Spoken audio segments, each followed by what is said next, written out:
Hello friends, ഞങ്ങളിവിടെ ടണലിലെ aquarium കാണാൻ വന്നിരിക്കുകയാണ്. ഞാനും ഉണ്ട്, അമ്മയുണ്ട്. അമ്മ ഓക്കെ, ഇത് കാണാൻ തരാം കേട്ടോ. ഇവിടെ സ്കൂൾ പിള്ളേരൊക്കെ വന്നിട്ടുണ്ട് കേട്ടോ.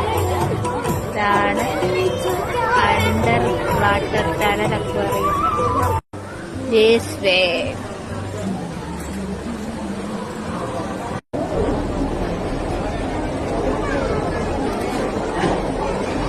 Starfish.